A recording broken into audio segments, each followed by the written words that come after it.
Assalamualaikum warahmatullahi wabarakatuh. Apa kabar teman-teman semuanya? Semoga selalu sehat dan selalu dalam lindungan Allah Subhanahu wa Ta'ala.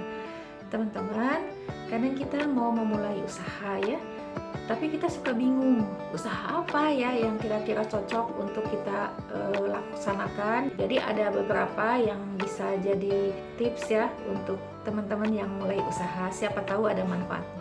Yang pertama itu, usahakan itu adalah hobi kita atau kesukaan kita, atau kita senang melaksanakannya. Contoh, misalnya teman-teman hobinya masak ya, maka coba kita buat usaha itu dari memasak. Mulai dengan memasak makanan yang mungkin disukai oleh keluarga kita dulu, kemudian kita coba pasang di status, atau kita coba bagi ke tetangga atau ke teman-teman ya.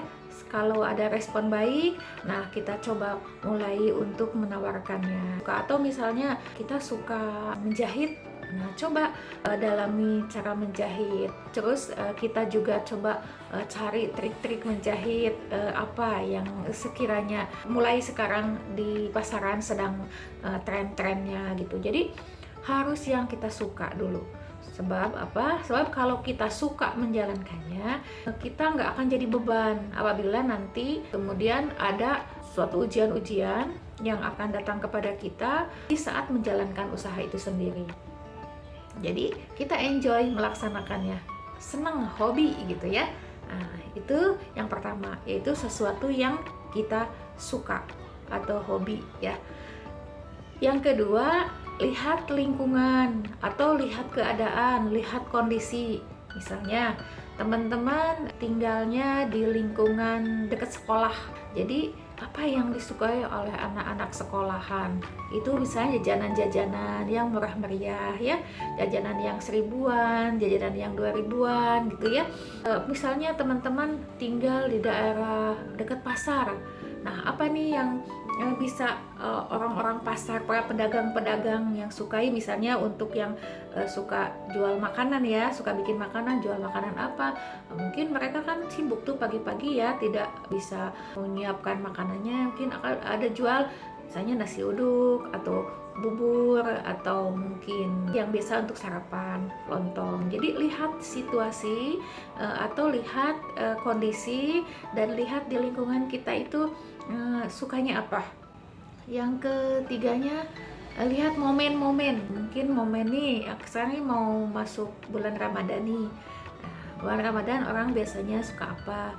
Suka kue-kue misalnya ya, kue-kue lebaran, atau hampers yang bisa dipakai untuk hadiah-hadiah. Coba buat sedikit dulu, kemudian kita pasang di status ya, atau kemudian kita cerita ke teman-teman. Tidak harus bikin kan itu, kadang-kadang kita beli, kumpulin tuh apa itu dari biasanya untuk hampers apa ya, misalnya ada terigu, ada minyak, ada apa ya, kemudian dibuat di paket-paket gitu ya, terus coba tawarkan gitu ya.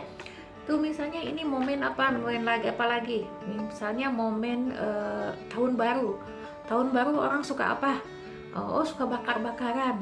Bakar apa? Bakar sate. Oh, sate apa? Sate ayam, sate apa? Sate seafood gitu ya. Coba buat gitu kan. Jadi cari keadaan atau momen di mana orang akan suka sesuatu. Yang keempat itu inovasi. Inovasi yaitu kita buat sesuatu yang beda dari yang lain. Misalnya ya saya rumah deket sekolahan, banyak anak-anak sekolah tuh yang suka jajan-jajan. Tapi di sana juga banyak jajanan yang lain. Nggak apa-apa, rezeki itu kita udah diatur sama Allah ya. Cuman kan kita juga nggak tahu ukuran rezeki kita sebagaimana. Jadi kita harus ikhtiar, cari yang beda dari yang lain. Misalnya cari minuman, jual minuman yang orang anak-anak suka, yang tidak ada di situ, tidak ada dijual di daerah situ. Misalnya minuman apa ya, misalnya es coklat pakai topping-topping yang ada topping yang aneh-aneh misalnya. ada topping keju, ada topping Oreo atau lain-lain ya. Buat sesuatu yang beda, sesuatu yang beda dengan orang yang dijual. Atau misalnya buat apa ya, yang suka menjahit, oh saya mau buat masker misalnya, maskernya coba beda dengan yang lain. Kalau buat kita pakai masker kan kadang-kadang ngap ya, kalau kita pakai masker itu coba bikin masker yang ada jendelanya misalnya ya. Akan ada tuh masker yang membuat kita memakainya tuh jadi tidak ngap, tidak sesak gitu kalau memakainya ya. Nah gitu. Jadi buat sesuatu yang beda dengan yang lain. Nah, yang terakhir itu belajar. Nah, jangan putus untuk belajar. Kapanpun, dimanapun mau belajar. Dan belajar itu bukan hanya ikut pelatihan-pelatihan, bukan hanya belajar dengan trainer-trainer terkenal saja, ya bukan. Tapi belajar dari keadaan kita, keseharian kita, lingkungan kita, semuanya gitu ya.